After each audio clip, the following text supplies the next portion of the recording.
मध्य प्रदेश की राजधानी भोपाल में मंगलवार को हुई मोहन कैबिनेट की बैठक में सरकार ने कई अहम फैसले लिए। कैबिनेट बैठक के बाद मंत्री कैलाश विजयवर्गीय ने कैबिनेट के फैसलों के बारे में जानकारी दी। देखिए खास रिपोर्ट। मोहन कैबिनेट की बैठक हुई संपन्न। मोहन कैबिनेट की बैठक में हुए अहम फैसले। एमपी में बनेगा high speed rail corridor. Japan की मदद से सपना होगा साकार। पीएम आवास योजना में बनाए जाएंगे मकान। हुकुमचंद मिल की जमीन पर बनेगा वर्ल्ड क्लास प्लेस। इस दौरान कैबिनेट मंत्री कैलाश विजयवर्गीय ने बताया कि जापान सरकार से कनेक्टिंग के लिए मध्य प्रदेश में कार्यालय स्थापित होगा और high speed rail corridor smart transport system पर जापान से सहयोग लिया जाएगा। भोपाल इंदौर के बीच मेट्रो रेल प्रौद्योगिकी में शहरी विकास planning, high speed rail corridor, smart transport system पर जापान से सहयोग लिया जाएगा।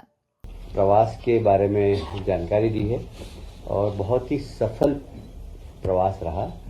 जापान हमारा ग्लोबल इन्वेस्टर मीट का पार्टनर भी है और उन्होंने जो विशेष रूप से अपनी सहमति प्रदान की है वो है भोपाल और इंदौर के बीच मेट्रो रेल प्रौद्योगिकी, स्मार्ट सिटी समाधान और शहरी विकास प्लानिंग। मध्य प्रदेश में जापानी निवेश को बढ़ावा देने के लिए एक विशेष चैनल स्थापित करने की तैयारी हमारी है। High speed rail corridor, smart transport system पर भी जापान से हम सहयोग लेंगे। जापान की बहुत सारी कंपनियों के साथ माननीय मुख्यमंत्री जी की बैठक हुई है, जिसमें विशेषकर मध्य प्रदेश में जो कपास से कपड़ा से रेडीमेड, ये जो वैल्यू एडिशन किसानों के लिए है, इसमें जापान भी हमारे साथ जुड़कर और इस कपास के वैल्यू एडिशन में अपना सहयोग प्रदान करेगा। कैबिनेट मंत्री कैलाश विजयवर्गीय ने बताया कि प्रधानमंत्री आवास योजना में प्रथम चरण में एमपी में 9.5 लाख मकान मिले थे, जिनमें से 8.5 बनकर मकान आवंटित किए गए, जिसके कारण मध्य प्रदेश को पुरस्कृत किया गया है। पीएम आवास योजना 2.0 स्वीकृत हुई है, जिसमें 10 लाख मकान मध्य प्रदेश में बनाए जाएंगे। बीएलसी के तहत मकान बनाकर दिए जाएंगे। अफोर्डेबल हाउसिंग इन पार्टनरशिप में अगर किसी व्यक्ति का प्लॉट या पट्टा है तो उसके खाते में पैसे भेजे जाएंगे। सिंगल वुमन, ट्रांसजेंडर, दिव्यांग और वरिष्ठ नागरिक के लिए मकान बनेंगे। प्रधानमंत्री आवास योजना प्रथम चरण, आपको मालूम है कि देश के अंदर हमने बहुत ही सफलतापूर्वक प्रथम चरण हमने मनाया। लगभग 9.5 लाख आवास हमारे स्वीकृत किए थे, उसमें से 8.5 लाख लगभग हमने मकान लोगों को आवंटित कर दिए। उसमें मध्य प्रदेश को देश भर में दूसरे नंबर पर सम्मानित किया गया और मध्य प्रदेश को इसके अलावा भी बहुत सारे पुरस्कार मिले हैं प्रधानमंत्री आवास में अच्छा काम करने के लिए। अभी 2.0 माननीय प्रधानमंत्री जी ने स्वीकृति प्रदान की है और उसमें 1 करोड़ मकान बनाने की उन्होंने सारे देश में घोषणा की, जिसमें 10 लाख मकान मध्य प्रदेश ने बनाने का निर्णय लिया है और ये वही उसी प्रकार की स्कीम है। इसमें एक तो बेनिफिशियरी लेड कंस्ट्रक्शन मतलब बीएलसी, जिसके अंदर हम खुद बना कर देते हैं मकान, और फिर दूसरी है अफोर्डेबल हाउसिंग इन पार्टनरशिप। ये यदि कोई व्यक्ति का प्लाट है, पट्टा है, तो हम सीधा हम उसके खाते में जमा कर देते हैं पैसा। तीसरा है हमारा अफोर्डेबल रेंटल हाउसिंग। ये प्रधानमंत्री जी ने पिछली बार घोषणा की थी कोविड के समय कि ऐसे लोग जो शहरी क्षेत्र में आते हैं, जाते हैं, कहीं पर इंडस्ट्री लग रही है तो वहाँ मजदूर आता है, कहीं पर कंस्ट्रक्शन के काम चल रहे हैं, रोड कंस्ट्रक्शन चल रहा है तो मजदूर कहाँ रहेगा। तो ऐसे अफोर्डेबल रेंटल हाउसिंग बनाना चाहिए, जिसके लिए इस योजना में सम्मिलित किया गया है। इसमें छात्र भी रह सकते हैं, वर्किंग वुमेन्स भी रह सकती है, तो इस योजना के अंतर्गत वो भी एक सम्मिलित किया गया है।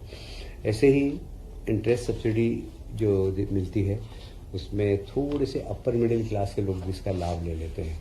तो ये 4 वर्ग के अंदर मकान बनेंगे। इसमें लगभग 10 लाख मकान बनाने का हमने निर्णय लिया है।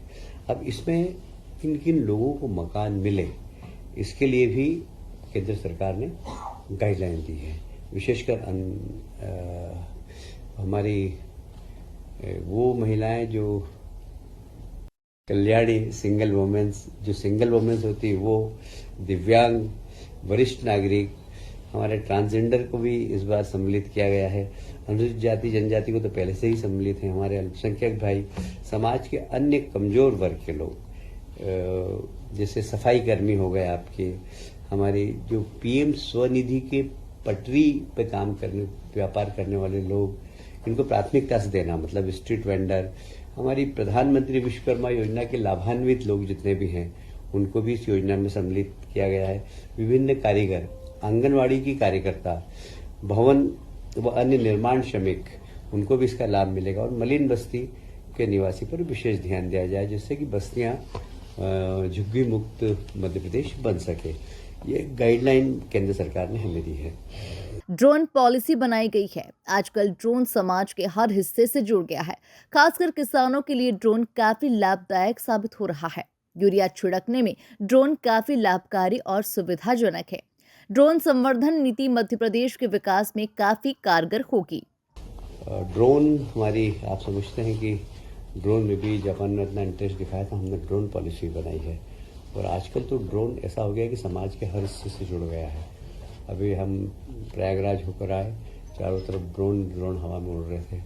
आज लॉ एंड ऑर्डर का विषय हो, मास कंट्रोल का हो, मास मोबिलाइजेशन का हो, मतलब ड्रोन तो बहुत अति आवश्यक हो गया। और विशेषकर हमारे यहाँ तो एग्रीकल्चर वाला प्रदेश है, और एग्रीकल्चर वाले प्रदेश में यूरिया जब छिड़की जाती है तो कई बार किसान उसमें बहुत प्रभावित होता है। तो ये ड्रोन से किसान का स्वास्थ्य भी ठीक रहेगा और बराबर यूरिया छिड़काव में आएगा, क्योंकि जब मैन्युअल होता है तो कहीं ज़्यादा छिड़क जाता है, कहीं कम छिड़कता है। पर जब ड्रोन के माध्यम से छिड़का जाएगा तो इसकी एक पॉलिसी बनी है।